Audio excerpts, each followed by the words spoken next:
Welcome to Female Voices, Life and Loss, a podcast dedicated to women from all walks of life. Whether you're navigating through loss, seeking growth, or simply looking for a place to feel understood, you've come to the right space. Each week, we provide compassionate guidance, share diverse stories, and offer practical advice to help you heal, grow, and thrive. No matter where you are on your journey, we're here to walk with you. Let's grow together. Hi, Rhonda. Welcome to Female Voices, Life and Loss. I am so glad that we are able to come together to chat today. So welcome. Well, thank you. Thank you for having me. I'm excited as well. Yeah, good. So we decided, or really I decided, that we have a specific kind of topic we're going to talk about today, and it's about breaking barriers. But before we dive into that, because that can be a great topic, we could probably go really deep into that as professional women. First, before we do that, I want you to share with the audience who is Rhonda, this beautiful woman that I've only known a short period of time. Who's Rhonda? Yeah, it's only been about 3 years, I think. Yeah. 22.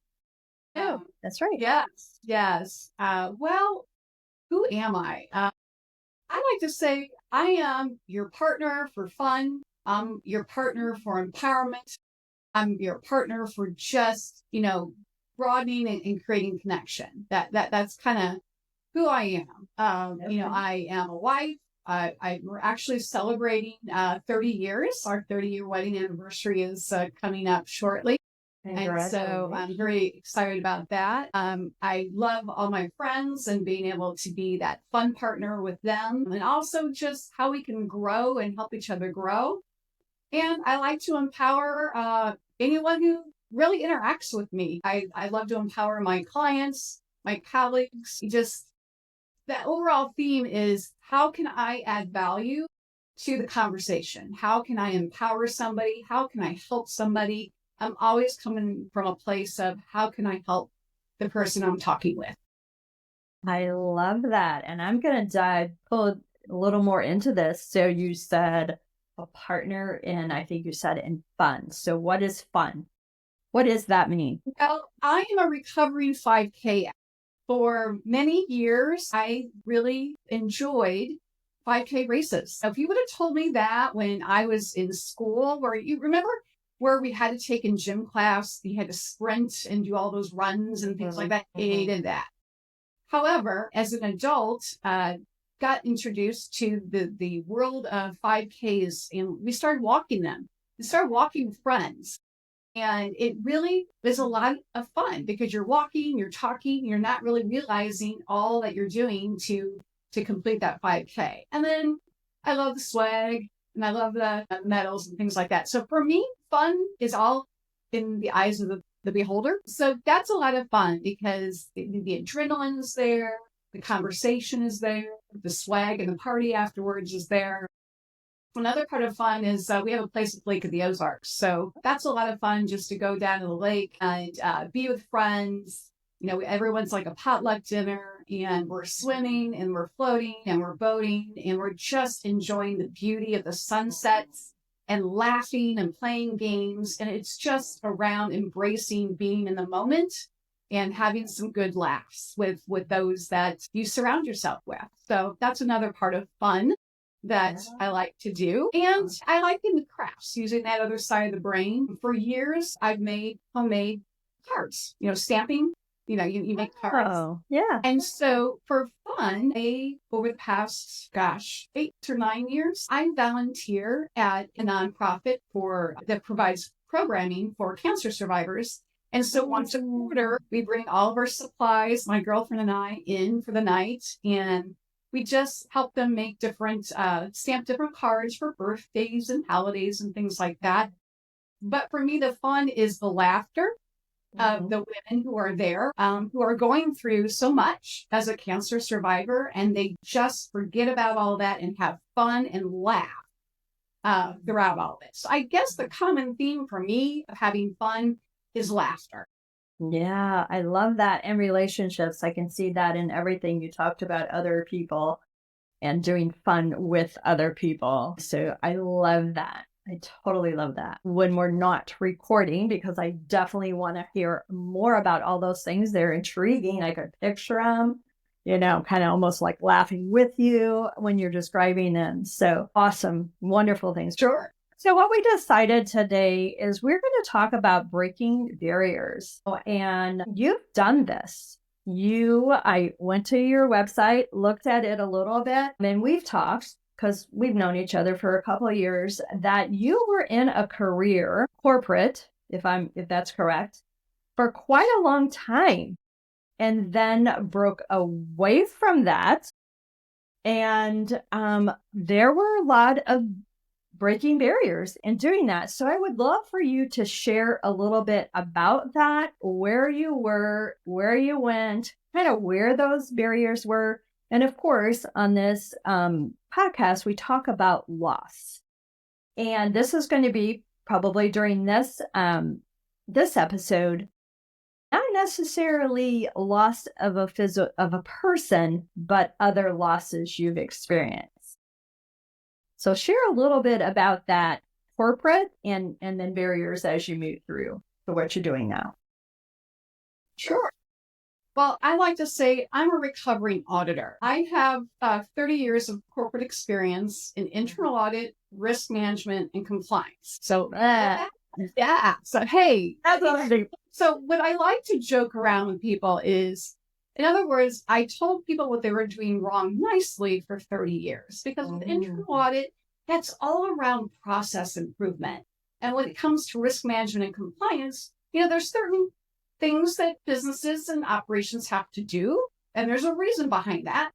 And, so you're usually having to provide that input that, you need to change your processes because it's for the better good of the reason why there's a compliance component to it. So that's pretty much what I did. But what I loved about that is, as an accounting major studying for the CPA exam, usually back in that day, you went from either working tax or public accounting and numbers, or you went private. And I went internal audit. So what internal audit did was working with people. So I got to talk to people to understand their processes so I can help them improve it. And then along the way, I was a hiring manager for, over 20-ish years now. And so I loved training and coaching and developing my employees, seeing their successes and really helping them with their career development and getting to where they want to go and being of service to them. Okay. So I knew along the way my love for training and coaching and helping others improve not only themselves, but processes. I knew that eventually I wanted to launch my own business and just focus on that. Because I had a passion for auditing HR. So I love HR because it helps people. The HR processes are designed to create success for people. And so that's where I really wanted to focus on. And so 4 years ago, I broke that barrier. I stepped outside of my comfort zone and was able to align my passion and my purpose and really focus on helping other businesses and nonprofits with their people. How can I help them create success for their people using the knowledge and experience that I've grown over time? And that corporate career has allowed me to really provide a lot of input, a lot of insight to who I serve today with my clients. And I'm grateful for that. And there are a lot of barriers broken along the way throughout my corporate career in a male-dominated space, and being a female manager and a female in leadership, other corporate leadership roles, that has really helped me with how I serve others today. Yeah, I was going to say that had to have been a very much male-dominated field. So when you were talking about that, I'm like, oh, there was some barriers there, I'm sure, within that. And then, so you knew, it sounds like, for a long time that this is what you wanted to do, to start your own business. So how did that come to be? Did you just quit? Were you let go? Like, I'm trying to see like what all the barriers that you have broken through and all of those kind of losses, those experiences, those things that you had to navigate through to get to where you're at today. So were you let go, or you just decided one day I'm quitting and I'm going to start this, or were you kind of doing it on the side a little bit to build it? Share with us how that transition was between those. Sure. Well, that's a great question. I like to think about things and process things. I'm a thinker, if you haven't heard of that term before. Definitely a benefit for you as accounting processes. Yes. Your thinking ability and all of those kind of things play right into, they make total sense to me for the work that you did. And so, yeah, I'm sorry, I kind of cut you off there. Oh, Go sure. ahead. No, Yeah, my brain definitely think processes. I'm always okay. and always analyzing. And so it just started with just a little thought in the back of my head. Kind of midway, through my career, just knowing that I loved, I had been managing for a while. I knew I loved being the training manager in our department and coming up with curriculums and getting in front and training our department and seeing the light bulb go off in employees' heads, that I knew, okay, someday. So I kept on saying, someday. That's all I want to do is more training. How do I do more of that? How do I do more coaching? And so about 24 years into my career, after being with one employer for 20 years, I decided to, still pursue internal audit, but change industries, just to provide a little bit more career growth. And so after 20 years, I hired a career coach. And her first question to me was, if money wasn't an object, what would you do? So my first answer was, I would like to be a consultant and a trainer. Money weren't an object. And so I kept on thinking about that in the back of my mind. Someday I'll do this, but not today. And I went through the next phase of my career with my next employer, and they were bought out. And so during that time, we knew that our entire department was going to be dissolved. And it's instead of, thinking about, oh my goodness, I had just jumped after 20 years with one employer and very successful in finding a role that I loved, another, comparable role. I'm like, okay, well, I did that. I can do this too. Yeah, I'll find. And so during that time, I took the time to connect and network, not only with those to find another corporate position, but I started meeting with others to say, women who left their corporate careers to pursue their passion. And I started asking, how did you do that?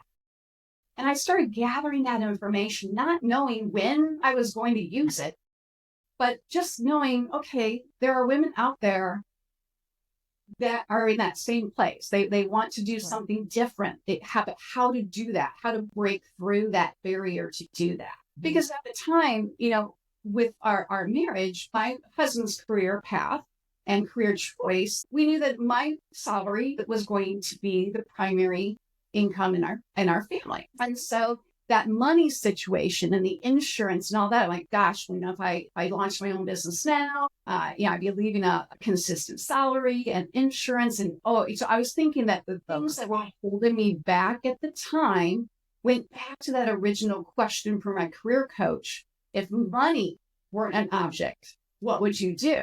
And that's why I just started discounting it, thinking, well, what's holding me back is, a stable income and stable insurance, because that's what we relied upon. And so we kept going.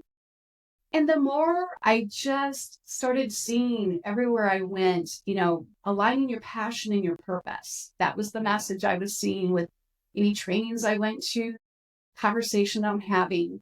And I really focused on learning from others. How did others do it? What do I need to do? Who do I need to surround myself with to understand what it takes to be a business owner? I was actually meeting others in my space of how I serve today, and they were giving me feedback around how they did it. Love that. And that's truly it was humbling. And it was just I was so appreciative of the time that these women spent with me to share their lessons learned to help me grow as a future business owner. And so when it came time with my last employer, there was some reorganization, and I knew it. I saw it coming. Right. And you were either going to be on the side where you kept your personnel team in your role, or you didn't. And so when I found out that I was going to be on the side where I was going to lose my personnel team, that was my passion of how do I help others with their success? And that was an opportunity for me. That wasn't like, instead of saying this is another barrier, I said, it's time. It's time to make that decision. I've done the research. I've taken some courses. I've read books. I've talked to other people. This is the sign. It is time to keep moving forward with my next phase. And how do I carry what I took with me into that next phase? And that's when I just launched my business. Awesome. That's awesome. And so a couple of things that just for the listeners, this popped in my head, and I thought, I'm going to ask these questions, and I probably know the answers, but I'm going to still ask the question. I love that you gathered what you needed, the data, and we talk about this. We are both went through the same program for NLP training. And what I saw was you wanted to model what other people did and just, if they did it, you can do it, just doing the same thing. So I love that. And we are women. And there's many, many times that, and I'm sure it probably happened. And I just want you to share this, because I think sometimes we just put the easy path that we went, and we don't always talk about there are barriers and struggles through that. And so I know we say this with a training that we had, did that itty bitty shitty committee show up in your head and say, even when you decided that you wanted to do this, that said, oh, no, you can't, girl. You're not doing that. You can't do that all on your own. And how quickly were you able to get her out of your head and then move forward? But yes, I did have those voices saying, okay, because most of us do. Yeah, most of us do at some point. Yeah. Yeah. I would say, 15, 20 years ago, when I started having this in the back of my head, that's where it stayed. Yeah. Because of how I talk to myself. That's ridiculous. Be a business owner now. No, and you start believing what you tell yourself. Yeah. And when the more I got closer to talking to others and surrounding myself and being around others who were actually encouraging me. Good. It goes back to you are the average of the 5 people you spend most time with. That is one of my favorite quotes. And it's so true. So I started hearing messages from other women saying, you've got this, you're talented. And that kind of helped move forward until, that helped me launch, in 2021. But then what really created awareness of what was holding me back all this time was not the money, thinking, I have to have a certain amount before I, cross over from, corporate to business ownership. It was what was holding me back was my own self. Yeah. I'm a recovering perfectionist. Think about all the analytics and the analysis. You can have analysis paralysis. Yes. And so it came to a point where, okay, and that, it's time.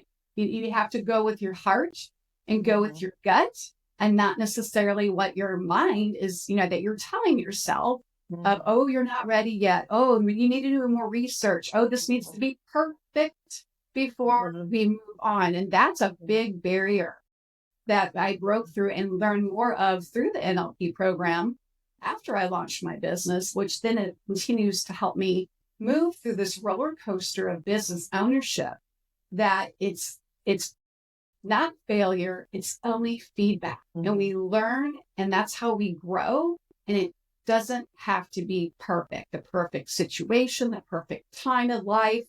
It goes back to knowing what your passion is and what your purpose is. And I knew that all along, but I just kept on telling myself for years, someday, someday, until it was finally like, no, it's time. And so that's really what brought me through is it's myself and belief in myself. And you have all the external pieces, but at the end of the day, we have the tools within us to be successful. And that was one lesson learned that, wow, I really wish I would have learned that lesson years ago. And it would have saved me a lot of self-doubt, a lot of putting things off, because I was waiting for that right time. Mm-hmm. And I pinch myself today because I love what I'm doing today.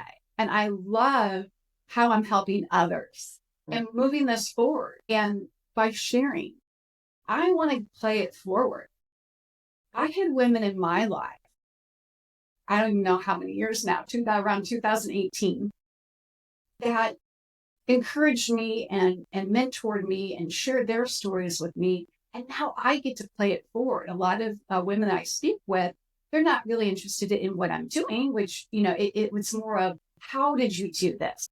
So now I get to help other women by sharing my story to say, you've got this. You don't have to wait till things are perfect. You have the tools you need within you to be successful, and you can do this. And now I love helping and connecting others and working with them on who can I connect you to help you with your business. Because it's just part of playing it forward. It's all about collaboration and connection. And you are really, really good at doing that.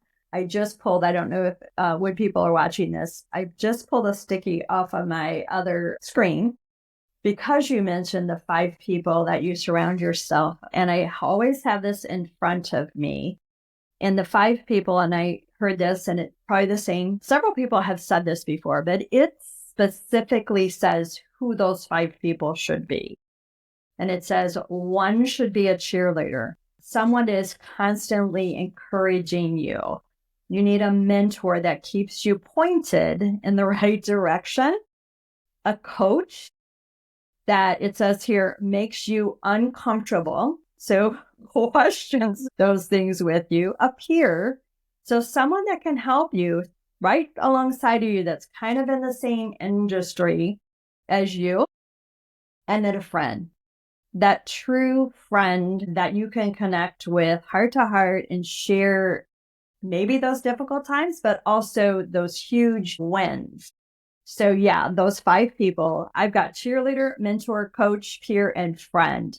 And so, but there's lots of different variations to that, but you're right. It is so important. It sounds like you did that very well, making sure that you surrounded yourself by those people that would lift you up on a constant basis instead of those people that, don't want you to get ahead of them and are pulling you down, because we have those around us, those type of people.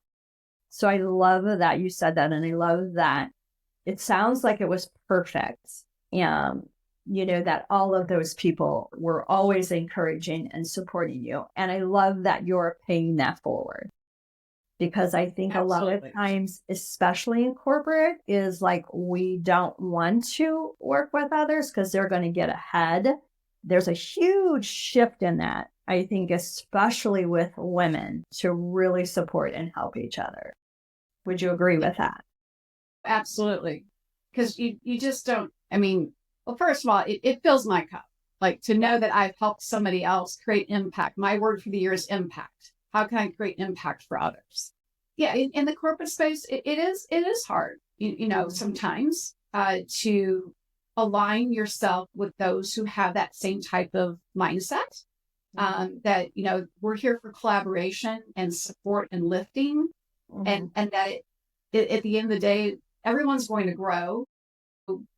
How do we support each other from growing? But also in business ownership world, it's the same as well. So I'm all around collaboration. How can I learn from others who might be in my same space? That it's not competition. It's more, wow, we've got synergies. How can we work together to create something and a bigger impact for those that we serve? And so that's how I see it. Actually, it can be that same challenge, both in business ownership space as well as corporate, of competition over collaboration, depending on which one is their go-to. Yeah. Yeah. I just know with what I do as a grief specialist, grief coach, that I love to connect with counselors, therapists, other grief coaches, to work with them, to team up with them, to refer to each other, because I'm not the right fit for everyone that is grieving. I really have kind of developed more of a niche of what the people that I'm working with. Will I work with all, people that have other types of loss? Yeah, and I have. But I love to know, and I'll say especially for me, is connecting with those men that are grief coaches, that are grief therapists, because that's probably the thing I get the most. I am a man and I want to have a man to work with. And so to be able to connect and know those people, and some people just like to meet in person. I'm in the St. Louis area. If I connect with somebody in California, I would like someone in California. If that person needs one-on-one instead of virtual, it's just important to have, connect and work with all people within my industry for sure. Hi, it's Teresa with Living After Grief. If Mother's Day brings you both love and longing, joy and sorrow, I want you to know that you're not alone. I see you. I understand. And that's why I created a day just for you. Join Luana and I for the third annual Bereaved Mother's Day. This is a day created for you to honor your journey, to speak your child's name, and to honor your motherhood. And to be surrounded by women who truly understand. We will share stories, take time for self-care, and hold space for grief and love. Like last year, the Botanical Gardens will be joining us to make floral arrangements, and we will release butterflies into the sky while being reminded that our child's love never leaves us. There's no expectations, just a compassionate place to be exactly where you are in your healing. You don't have to do this alone. Come as you are. Let's walk this path together. This will all take place on Saturday, May 3rd at Todd Hall Retreat Center in Columbia, Illinois. So click the link in the show notes or visit my website, livingaftergrief.com, for more details and to reserve your spot. Reserve it today because space is limited to keep this a very small and intimate day for you. Now back to the episode. How can I help you? How can I connect you? And then I love having such a wide network of colleagues and professionals that once I hear a need, I'm like, I'll connect you to so-and-so. Yeah. That's going to either help either as a referral partner or a strategic alliance. It's so many different relationships that we build in business today. I love that connection and like, how can I work with them on that? And one thing I did hear back when I, was still doing my research and working corporate before I decided to launch my business is a very profound speaker said, we can't serve everybody. And the way I serve my clients and communicate might not resonate with somebody else. And so the more I know of even consultants and trainers and speakers in my space, if I don't resonate, well, then how can I connect you to someone who will resonate or who will meet the need that you're searching for? So that has always carried with me since 2019, since I heard that speaker. We can't serve everybody. And that's the joy of it all. And that comes back to collaboration. And it's fun. And you learn so much. I mean, I have so many collaborative relationships right now, and I'm working on a project, a workshop with another HR business consultant. And we're learning from each other. We're swapping resources, and we're going to provide such a value added event together because of our synergies that once again, it just creates success and collaboration over competition. So yeah, awesome. Awesome. I love that. So I want to go back a little bit. We could continue on this path and talk about this for sure for a long time and serve all of the problems out there with it, that people that aren't collaborating. But I want to go back to kind of, the loss, some of the loss that you experienced from moving from one to the other. And I think we said, I don't remember if this was before I hit record or if we said it after, but just the identity, the loss of identity through that process, because I think that's significant to people and people experience it. And I wanted you to speak to that. And then how did you navigate through that loss of identity as you continue to grow your business? sure. Well, I mean, after a 30-year corporate career, Yeah. I learned now, hindsight, that we always start with our title of who we are. And I didn't really realize how tied to that I was as my identity as a person of what I did in the corporate space and basically what my position was or my responsibility was. And so when I had shared my transition and my decision to launch my own business, some individuals who knew me over time in the corporate space said, "Oh, Rhonda, you're going to be lonely if you're going to be working from home and not have a team." Because I mean, for over 20 years, I managed my own personnel team all the time, as well as project teams like audit teams. So I was constantly around departments of 40, and this is pre-COVID. So we were in the office all the time. Who I worked with, I saw every single day.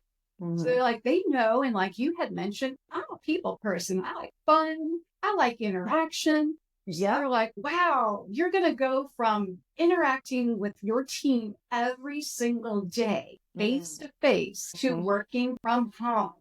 That's a loss. And like we were For sure. talking before, that identity, that whole corporate identity, no longer have.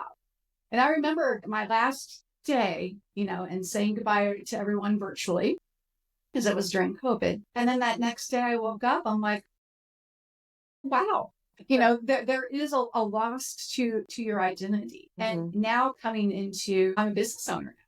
And what does that mean?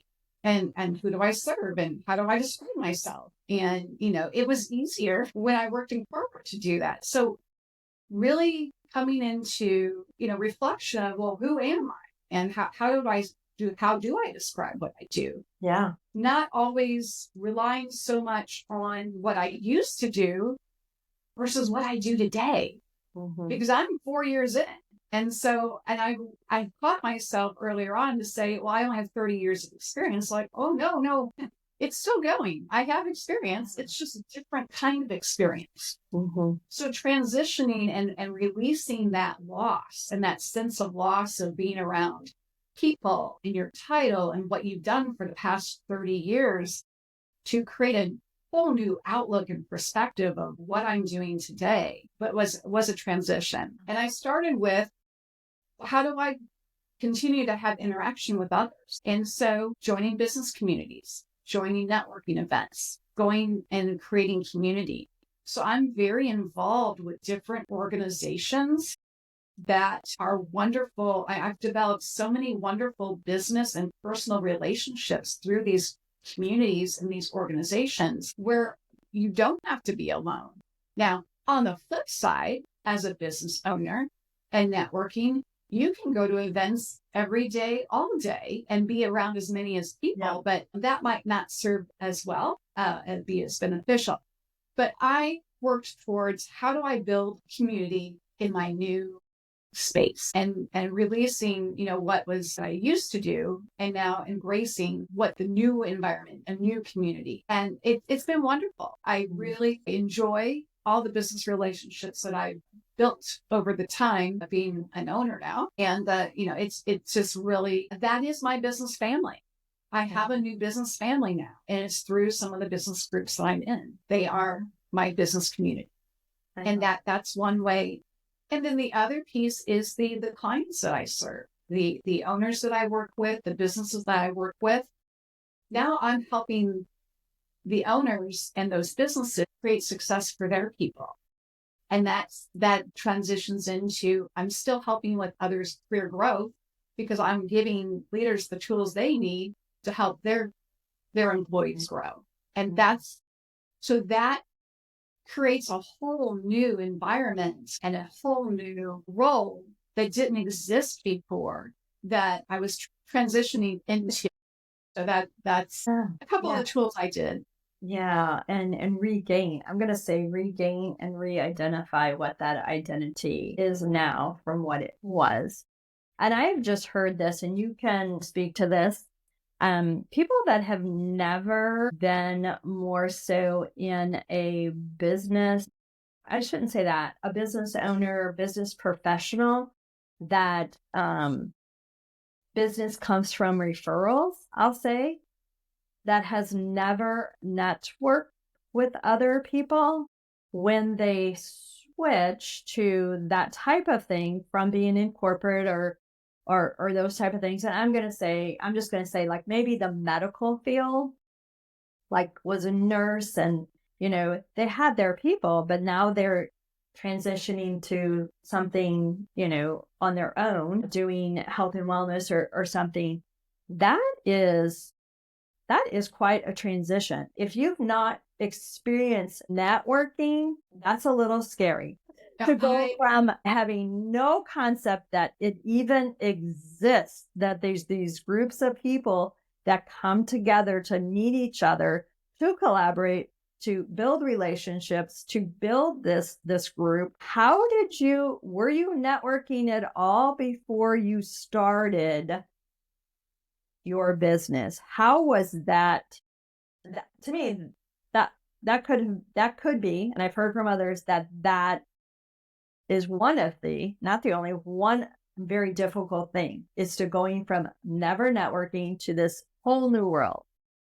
That I agree, but super fun. Love meeting people, love building relationships. Would have never experienced that had I not decided to go into business for myself. So how do you feel about that? Or how did that all work for you? Well, I definitely learned what I didn't know about networking. Now, when I worked corporate, I networked, but at a completely different space or reason than how I network today. And I thought that was networking back then, and it served a different purpose. But yeah, so going back to that fun and that people, I have a hard time going into a room of people I don't know and making connections. Ask my husband. He said I can make a friend anywhere because I just like talking to people. I like having fun, making people smile, and just having just a friendly conversation. So even when I worked in corporate, I did go to networking events, especially like female networking events, just to create. But it was just more on, getting to know new people, or going to professional networking events within my professional industry to learn more best practices. Like I would interact with other leaders in the audit profession so that we can share best practices of how are you doing this in your department with your auditors, different things like that. So I network to learn best practices from other leaders in my industry in that space, or to meet new employees, maybe employees who are looking for other positions, to educate them on opportunities within my companies that I worked in. That was it. So when I became a business owner, luckily the impact of just being able to network with others, I liked that aspect of it, but your reason completely changes. I had no idea all the different organizations that were out there for the purpose of connecting other business owners together to become good referral partners, become strategic partners, and to help with connecting with potential clients. That was a whole new environment that I didn't know existed. Because typically when you're working corporate, and this was all pre-COVID, you were in an office all day. So to pop out for lunch or in the middle of the afternoon might not have always worked with that particular schedules, at least with the schedule that I had back then. Yeah. It just didn't align. And so either if the event was in the evening, great. But if not, I probably wouldn't have gone. So it's completely different today. And I call today for intentional networking. I would agree with that. Yeah. Of how to make your minutes matter. You literally could meet every day, but I like connection. Especially in the St. Louis area. I like creating more impactful conversations with just a few people from an event versus the spray and pray where you're spraying your business cards around and you're not really interacting and having a conversation. I want to learn more about what that person's business is. How does that impact the community? How can I connect them? It's like a puzzle to me. Who can I connect that person with? And so you don't get that if you're casting a wide net and going to things every single day because you need time to process all of that too. I'm totally in agreement with that. When I go into a networking event or really anywhere, and I always say this, even with my family, I've gotten better at this. Like the listeners know, or maybe they don't, maybe this is their first episode they're listening to. I have 12 siblings. So when we come together as a family, my family probably doesn't know this, I have a focus going in, like who have I not really talked to that I want to make sure I spend some time with? Because when I go into family events, there is no way that I can have a 10-minute conversation even with everyone that's there. So I have to be very intentional just even with my family. And I take that into networking as well and vice versa. That it has to be very intentional because there's way too many people there for sure. So I love that you brought that up.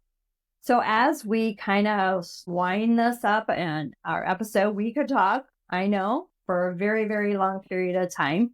But I want you to speak kind of to those that are listening. Now, where you went from corporate to your own company, you had a lot that you did prior to. That thought was there for a long time. You started working on that and were prepared when that unexpected thing. What would you say to those women that happens to? Like their job is gone and then now they have this unexpected loss of a career. They may have thought about, this isn't my purpose in life.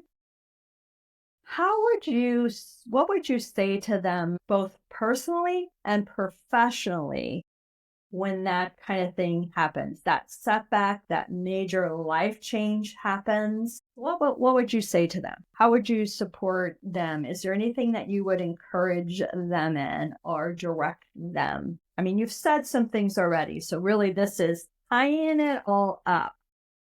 You did these things. What would you share with them? What would be the top several things that you would encourage them to do?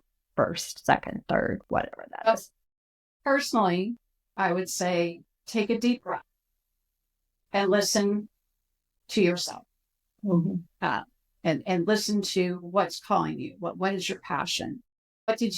What are the common themes and threads of things that you enjoyed throughout the career that you have? What are the gifts from the career that you've had that you can learn from to move forward? But just take that deep breath and know that we are resilient individuals with tenacity. And so we all have that inner power. So reflect on that and let go of self-doubt and perfectionism. And I laugh when I say I'm a recovering perfectionist, but that key thing was holding me back. I'm second guessing myself all the time. So move forward with confidence that you will be able to resolve this, because we all have the tools that we need to be successful within us. We are of worth and we are of value. So that would be something I would say personally.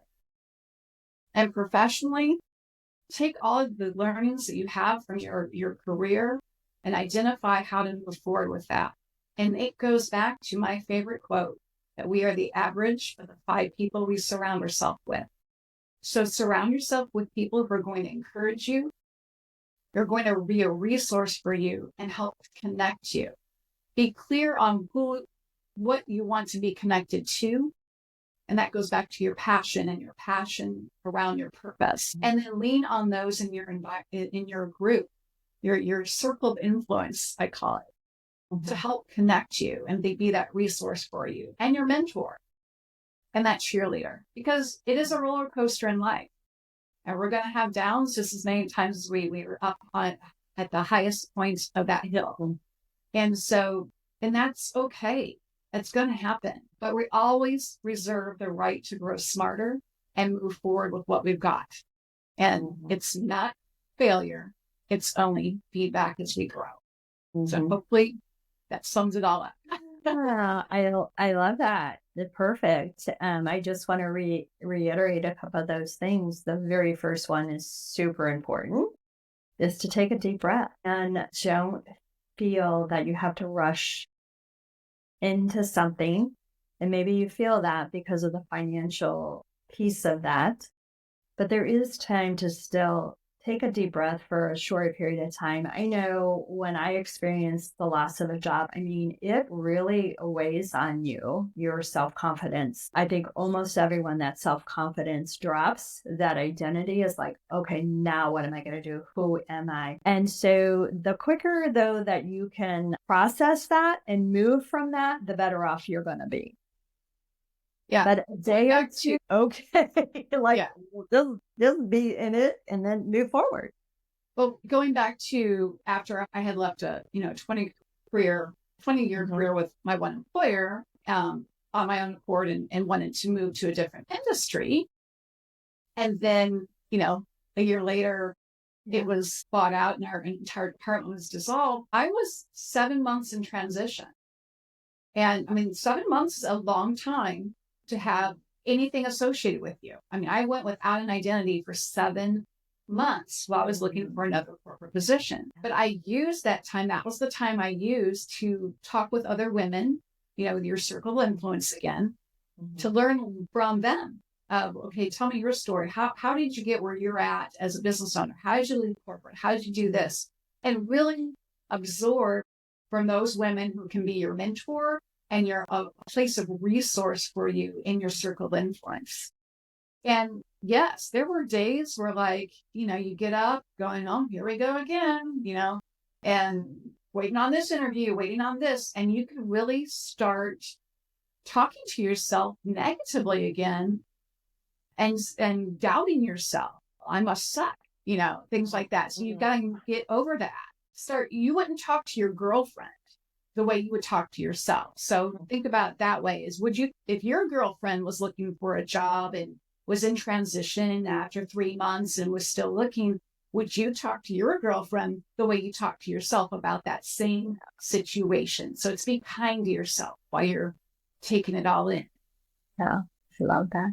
And I think as women, I'll just share this last bit of thought is I think as women, and you said to do this, we're not always good at asking questions and asking for help. And really, that's all that most of the time needs to happen is just realizing it's okay to ask a question. It's okay to ask for help. It's okay to ask that person to be your cheerleader that pulls you back up when you've fallen down. Ask for those people to support and help you, especially in those difficult times of our life, of job transitions, of experiencing the loss of a loved one, whatever those transitional times are in your life, ask for people to support you.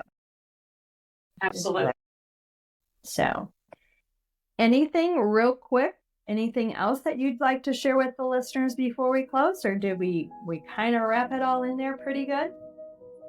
I think we wrapped it up. It truly was an honor to be part of your conversation today. And, the legacy I want to leave is just taking one aspect of all the many wonderful things that we were able to talk about today and apply just one thing that resonated with you so that you can keep moving forward where you want to go with confidence, tenacity, and knowing that you've got this. Yes, love that. I'll leave it at that. Thank you very much, Rhonda. Thank you for joining us on this episode of Female Voices Life and Loss. We hope today's conversation brought you comfort, insight, and a sense of community. Remember, you're not alone in this journey. Be sure to subscribe so you don't miss any future episodes. And if you found this episode helpful, please share it with others who might need it. Stay connected, stay resilient, and until next time, keep growing and healing.